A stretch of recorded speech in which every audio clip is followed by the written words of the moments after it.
911. What is the problem? ¡Vengan rápido! ¡Auxilio! El piso se rompió. Mi nenita está herida, sangrando. Do you speak English? Inglés no. Mi nieta se cayó a través del piso. Vivimos en la calle 9, número 529. I am not getting an address. Are you using a cell phone? What is your address? Addresso. I need addresso. ¿Qué es adreso? I don't understand. Speak English. Is there someone there that speaks English? Can someone help me here? Does anyone speak Spanish? Mi nieta está herida, sangrando. ¿Me entiende? I'm sorry, no Spanish, English. Call back with... I'm sorry, I don't know what to do. Please call back with someone who speaks English. Since its earliest beginnings, one of America's greatest enduring strengths has been its inclusion and integration of individuals who speak a variety of different languages. Whatever our language, we are bound together by shared dreams and an adherence to a common set of legal principles governing our society. One of those legal principles is Title VI of the Civil Rights Act of 1964.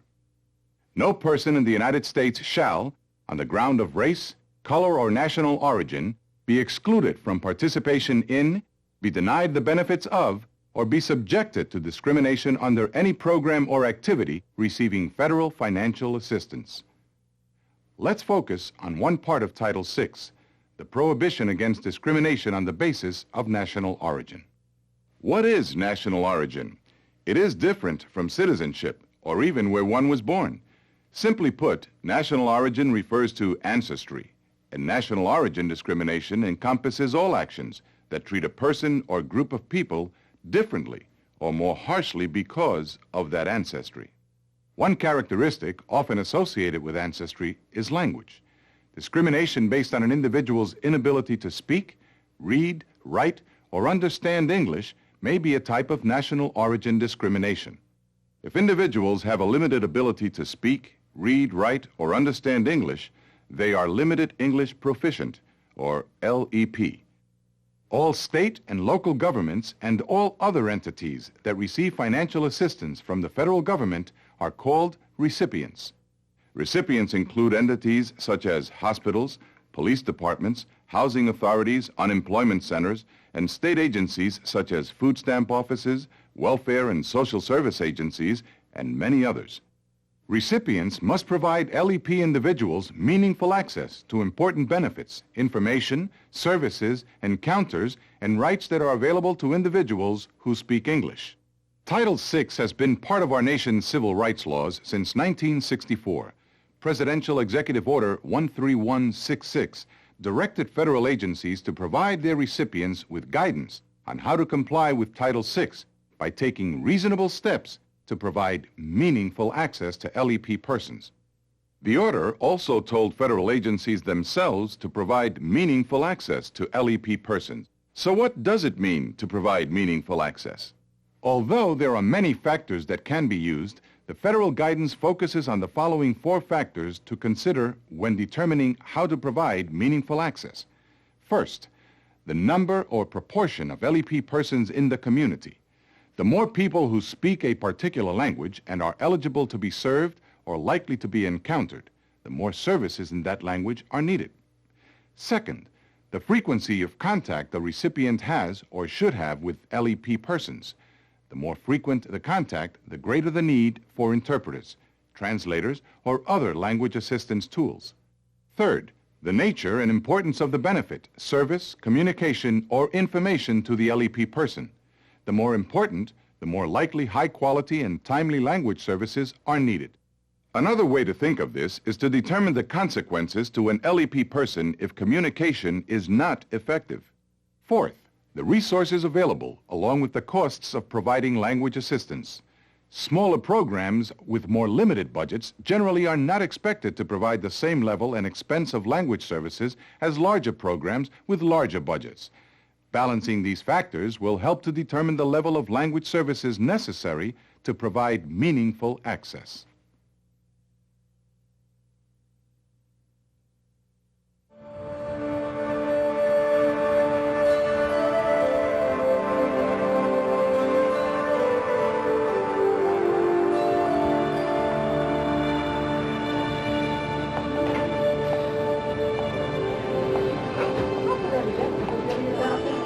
Tôi bị đau cổ tay, tôi bị té từ đau cổ tay. Can I help you? Trời đau quá. Do you speak English? English? English? No English. Do you have anyone with you who could translate for you? This patient is in pain. He hardly speaks English, and I can't even get a basic medical history from him. Got any ideas? Well, there's Boon Tan, our computer technician. She speaks an Asian language, but I'm not sure which one. Why don't I page her and see if she can help us out here?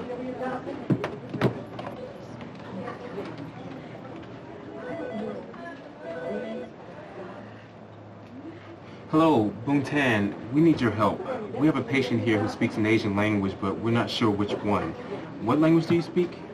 I speak Thai. Can you ask him what language he speaks and what his name is? Alo, cổ tay tôi bị đau quá. สวัสดีค่ะ คุณช่วยอะไรคะ Tôi cần sự giúp đỡ. Càng lúc càng đau thêm. Yeah.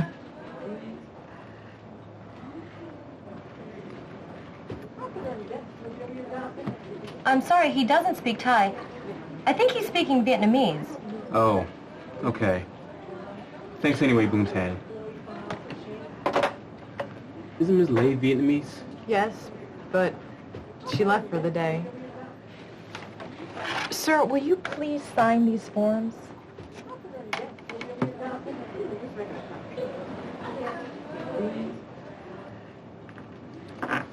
Let's take him on back to get seen.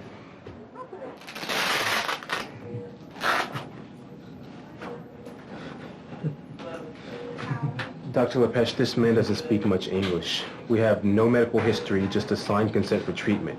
We think he may speak Vietnamese, but the only person we could have used to interpret was Ms. Lay, our receptionist, and she's gone for the day.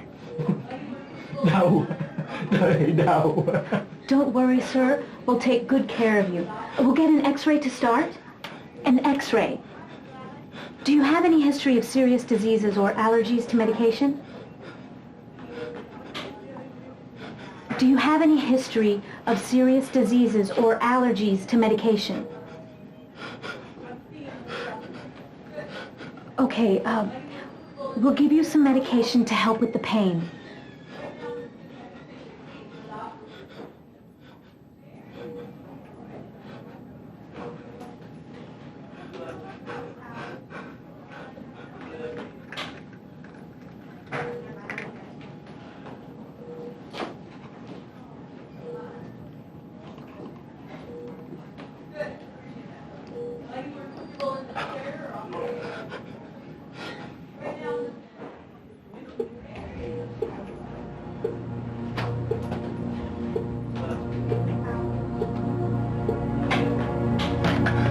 Patient down in 12, stat! His pulse is faint and he's barely breathing. Maybe it's a reaction to the codeine. This situation became life-threatening for the patient and could have been avoided. Without language assistance, the doctor and nurse were unable to communicate with the patient and unable to obtain his medical history. In this situation, this hospital is in a community where there are significant numbers of Vietnamese-speaking LEP persons who may need services. Emergency medical services are particularly urgent and important. The hospital is a large one and can reasonably access a variety of resources for language assistance. Clearly, the hospital needs to take reasonable steps to provide language assistance to ensure that this man has access to its services. Attempting to use a computer technician to interpret was not effective, as hospital staff were unable to identify the language they needed, did not know if the computer technician could serve as a competent interpreter for that language, and could possibly violate patient confidentiality. Now let's see what happens when competent language assistance is provided. Tôi bị đau cổ tay, tôi bị té từ đau cổ tay. Can I help you? Trời đau quá. Do you speak English? English? English? No English. Sir, which one of these do you speak?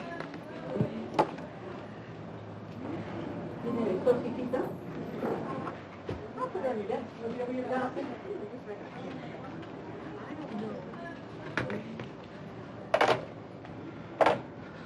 Lynn. Thanks for getting here so quickly. This is the patient. Xin chào ông, tên tôi là Liên Nguyễn và tôi sẽ là người thông dịch của ông để giúp ông và bác sĩ nói chuyện với nhau. Trách nhiệm của tôi là để bảo vệ thông tin kín đáo của ông và thông dịch chính xác những lời nói giữa ông và bác sĩ. Nếu ông có thắc mắc nào thì xin ông cứ tự tiện hỏi. Được, tôi cảm ơn cô. This is a form authorizing us to see, evaluate, and treat you. Đây là đơn cho phép chúng tôi khám, đánh giá và chữa trị cho ông. The English is the same as what is written here in Vietnamese. Can you read and sign it, please, and let me know if you have any questions about it? Trong đơn này, tiếng Anh cùng đồng nghĩa với tiếng Việt. Yêu cầu ông đọc và ký tên vào đó. Và xin ông cho biết nếu ông có thắc mắc gì.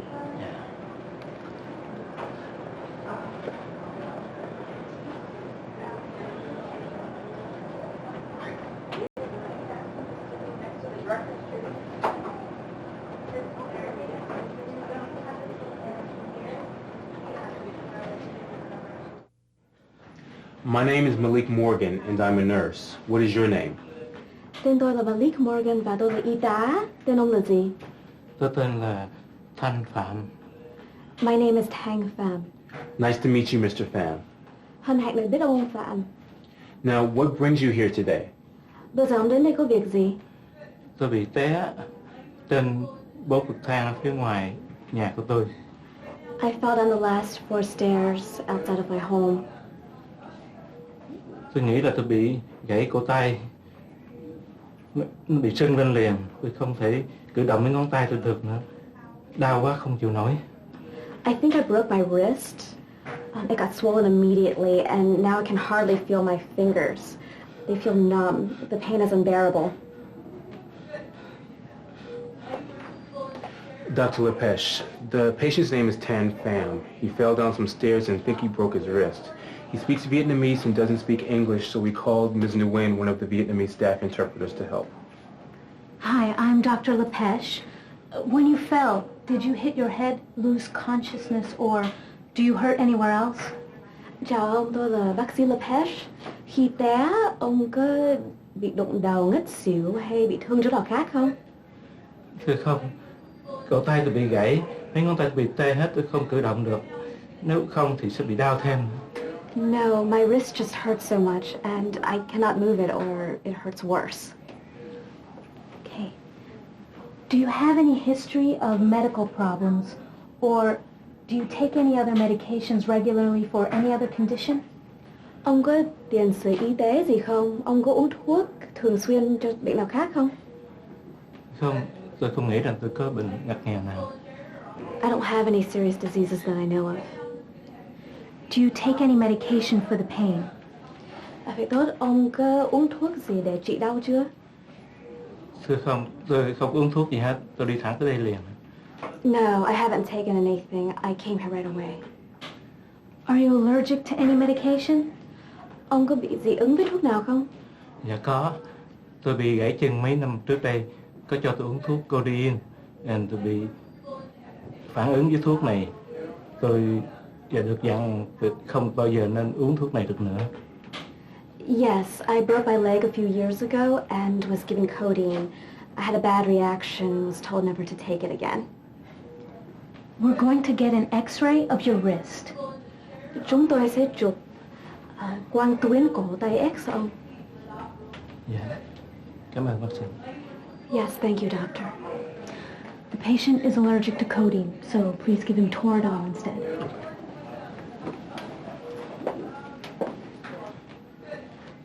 This hospital was able to avoid a life-threatening situation for an LEP patient because it had language assistance services. Let's review what happened. Using a language identification card, the doctor and nurse were able to identify the language spoken by the patient. You can download a sample card at www.lep.gov. Posting notices in commonly encountered languages to inform LEP persons of language assistance will encourage them to identify their language needs. The Social Security Administration has a language identification poster you can use. Then, the hospital used an on-site interpreter to provide meaningful communication with the patient. Given the size of the Vietnamese-speaking LEP population in its service area, the hospital decided that an effective way to provide language assistance is to have Vietnamese interpreters on staff. Hiring qualified bilingual staff or staff interpreters can be among the most economical options when particular languages are encountered often. Other options they could consider include contract interpreters, often effective when there is not a regular need for language assistance. Use of telephone interpreter lines, which can often offer prompt interpreting assistance in numerous different languages, although these services can't convey nonverbal communication. Use of community volunteers, which can be a cost-effective supplemental option, particularly when formal arrangements are made with community-based organizations. Regardless of the type of oral language service used, quality and accuracy of the service is critical. For example, the competency of an interpreter means more than self-identification as bilingual. Interpreter competency includes demonstrated proficiency in and ability to communicate in both English and the other language, knowledge in both languages of specialized terms or concepts, understanding of confidentiality and impartiality rules, as well as the role of an interpreter. In addition, when contract interpreters or community volunteers are used to interpret, it is best to use interpreters who have been trained in the information and services that the program provides. There are additional methods to deliver cost-effective language assistance, using video conferencing interpretation services or other technology, pooling resources and standardizing documents to reduce translation needs, or centralizing interpreter and translator services to increase efficiency and minimize costs and administrative expenses.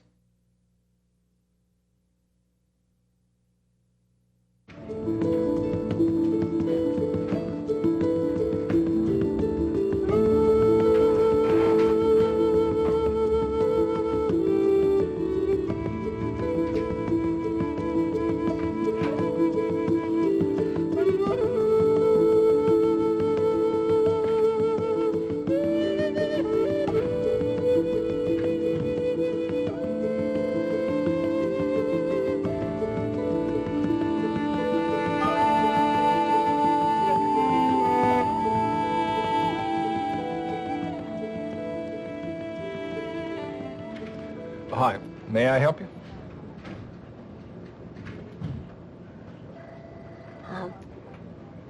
我叫李娇，请问粮食券是在这儿申请的吗？ I'm sorry, I don't know what language you're speaking. Do you speak English? Do you want an application? Oh, no English, Chinese. 我的英文不好，你有没有中文的表格？ Can you come back and bring someone with you who could help you in Chinese? You can take it home with you and bring it back in, or you can mail us the application. 英文不行，我不知道该怎么填。我家里需要食物。有人能帮忙吗？ I'm sorry, ma'am. I want to help you, but there's no one here who speaks Chinese. You'll have to find someone else to help you. I'm sorry. The food stamp program is an important nutrition assistance program. It is available to all eligible low-income people in the United States and its territories. All applicants must be screened immediately to determine if their need for food assistance is urgent. If an applicant's need is urgent, the law requires that the applicant receive food stamp benefits within 7 days. Also, a food stamp program applicant has the right to submit his or her food stamp application on the same day that he or she comes into the office. This right is very important to applicants because the sooner their application is submitted and approved, the sooner they can receive the needed nutrition assistance that the food stamp program provides. Let's go back to the four-factor analysis. The food stamp program, 1, receives many applications from LEP persons. 2, frequently serves a significant number of LEP low-income households. 3, meets the urgent nutritional needs of low-income households. And 4, provides nutrition services to LEP applicants which outweighs the financial costs of doing so. In addition, state and local food stamp program offices are required by federal food stamp program regulations to assess the needs of the LEP community and, based on the needs of the most frequently encountered LEP languages, design a plan to respond effectively to those needs. Specifically, the regulations require that if an individual food stamp office serves more than 100 low-income households speaking the same non-English language, then the food stamp office must provide bilingual staff and print materials, including the food stamp application, to address that group's language needs.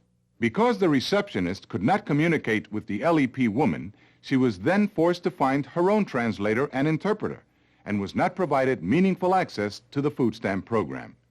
Mrs. Lee is now unable to submit the food stamp program application on the day she received it, so the Lee family will experience an unnecessary delay in getting the benefits to which they are entitled. Now let's see how the situation could have been handled better if the food stamp office had a plan for providing services to LEP individuals. Hi, may I help you?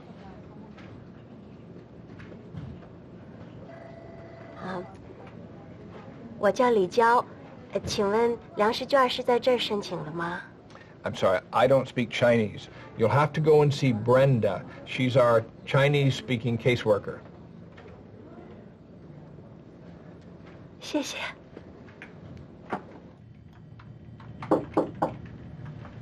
哎，您好，我叫 Brenda， 请问你叫什么名字？有什么事情我可以帮你忙吗？我叫李娇，我想知道粮食券是不是在这儿申请？是啊，李太太，这个呢是中文的粮食券福利申请表，您可以在这里填写，然后呢安排面谈的时间。您也可以填好之后再带回来，或是邮寄给我们。如果您方便的话，您可以现在就填写这些基本的资料，然后我们今天就可以告诉您，您是否能获得这项福利。如果您今天能交回填好的资料，我们就能够尽快的把这份福利交给您。您只要先把这些基本的资料先交给我，其他的问题呢可以以后再回答。谢谢。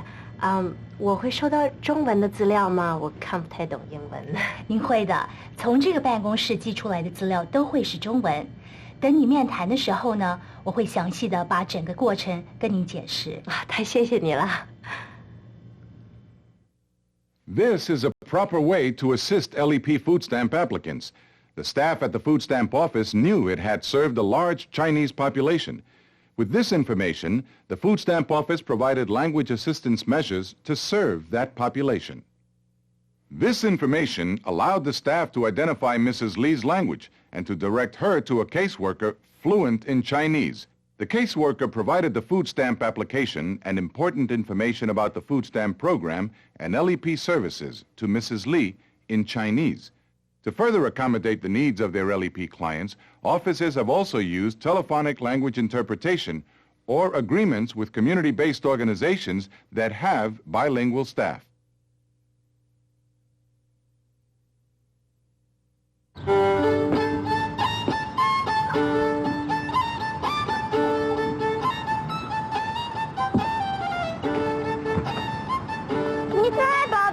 Please? Sorry, finders keepers. It's not funny. Give me my ball back. It wasn't a joke. I'm not giving you your ball back. You always boss people around, Stacy. You think people are so scared of you, but I'm not. Now give me my ball back. You should have kept it in your yard then. Give me back my ball or you'll what? What are you gonna do?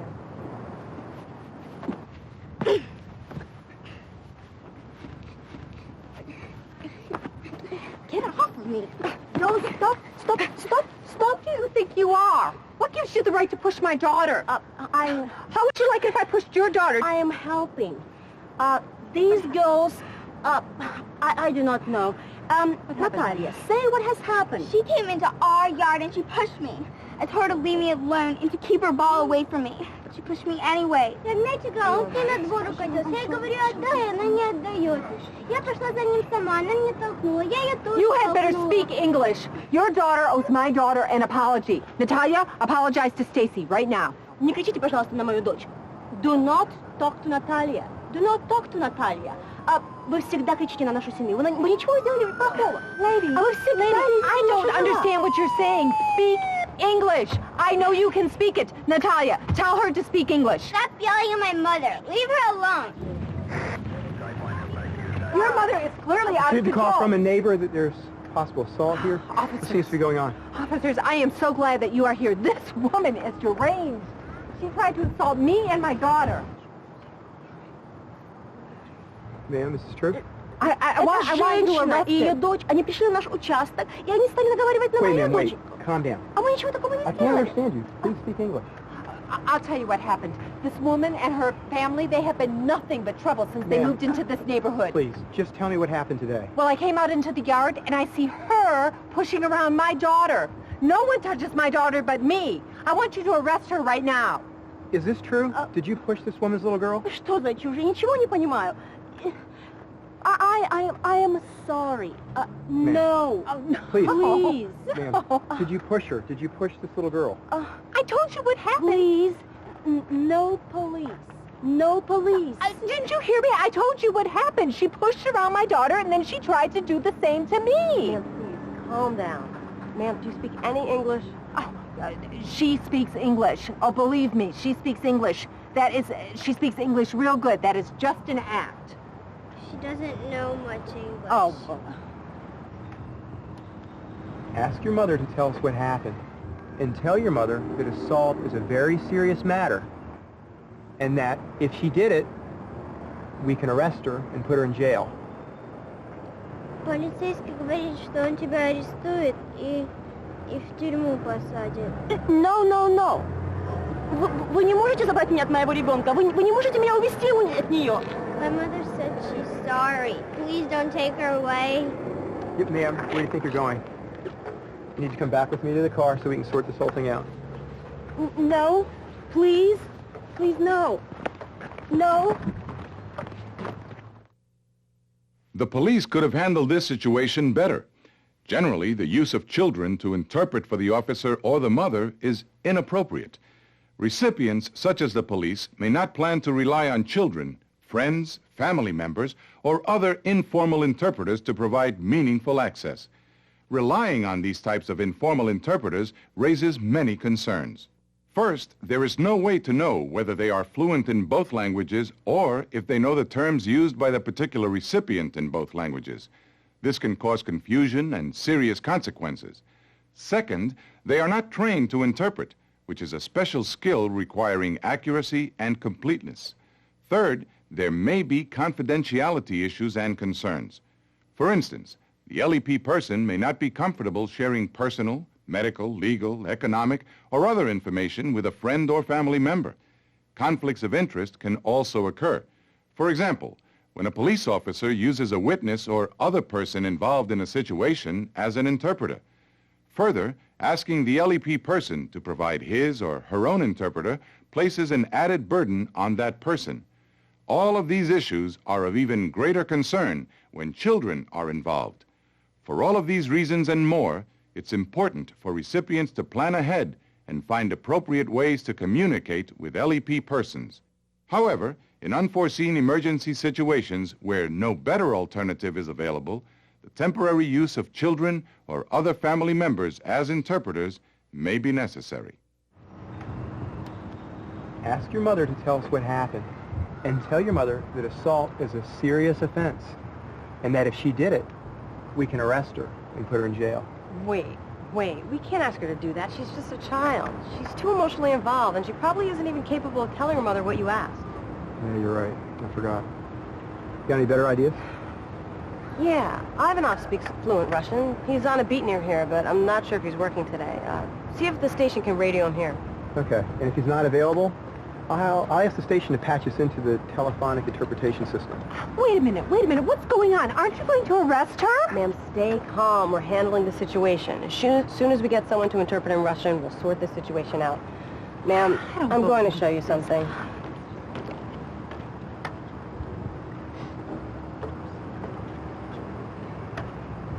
Ладно. Okay. This situation was handled better. The officers did not use the child to interpret for them or ask her to interpret for her mother. Instead, the officers are going to contact Officer Ivanov. They also have a backup plan and can use a telephonic interpretation service if Officer Ivanov is unavailable. Also, the officer had a note card in Russian that explained the Russian speaker would be provided. The police department has assessed the population it encounters and found ways to communicate more effectively with its LEP population.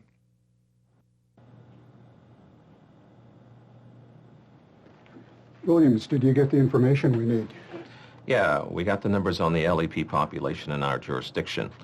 According to the census data, we have a large LEP Russian population. We've got information on the LEP population from the school district and from the community groups we spoke to. We've also got a general estimation of how often the department encounters LEP individuals from our survey of our staff. Yeah, and we've been working with the budget people and others, like you had asked, to find out how much it would cost to get a contract for a telephonic interpretation service. Great. Did you also compile a list of all the people in the department who speak another language? Yeah, we got that too. Okay, we may have to review this list more closely to make sure that all the people who say they're bilingual really are competent when it comes to communicating and getting information from LEP people. Yes, sir. I'll take care of that. Okay, this LEP plan we're drafting is a work in progress, but we need to get something out to the folks in the department who come into contact with the public to let them know what procedures to use when they encounter LEP people. Also, we need to train dispatchers and our cops on the street. Make sure we get information out at roll call and that the dispatcher supervisor meets with his folks right away to let them know what the procedures will be. I'll talk to the captain over at the training academy. We can add some training for our current and future recruit classes and then set up some in service training for everyone else. Okay. You've got your assignments. We'll talk more at the next meeting. Okay. If an LEP individual believes he or she has been unlawfully discriminated against, complaints may be filed with the manager of the program and with the federal agency that provides funds to the program. Recipients must tell people how to file complaints. As a last resort, complaints can be sent to the Department of Justice, which serves as a government clearinghouse for complaints. More information on LEP and Title VI, including how to file complaints, can be found at www.lep.gov. The stories you have seen illustrate some consequences of failure to provide appropriate language assistance. These same stories highlight some examples of cost-effective ways to ensure meaningful access. Each of us must work together to help identify and respond to the language needs of the communities we live in and serve. Working together, we all can ensure that meaningful access means the same thing in every language. 911, what is the problem? ¡Vengan rápido! ¡Auxilio! El piso se rompió. Mi nenita está herida, sangrando. Do you speak English? Inglés no. Por favor, espera una operadora que habla español. Señora, ¿cuál es el problema? Ay, mi nieta está herida, sangrando. El piso del ático se rompió. ¿Puede ver a su nieta ahora? Sí. ¿Dónde está sangrando y está despierta? En el costado, está sangrando en el costado. Está llorando, sabe que le duele. Ok, señora, ¿cuál es su dirección? Vivimos en la calle 9, número 529. Vengan rápido. Estoy enviando a alguien ahora. Por favor, no cuelgue todavía. Bien, por favor, apúrense. Unit 25, what is your 20? Corner of Main and 13th. Unit 25, we have an 1131 at 529 9th Street. Repeat, 529 9th Street. Reporting an 1147 John. Due to fall through attic floor. Bleeding from side but alert. 1141 been made. Grandmother will meet you at the front and will stay online until handoff. Be advised that the Spanish language assistance needed. Dispatch, we are rolling code 2. Sergeant Sanchez responding and will provide Spanish assistance. Señora, va en camino un agente que habla español y una ambulancia. Por favor, reciba a la gente en el frente de su casa y llévelo donde su nieta. Pero no cuelgue sino hasta que él llegue, para que me pueda decir si necesita alguna ayuda. Listo, ya llegaron. Gracias, muchas gracias. Ok, señora, ahora voy a colgar el teléfono. Ahora la gente podrá ayudarla a usted y a su nieta. Adiós.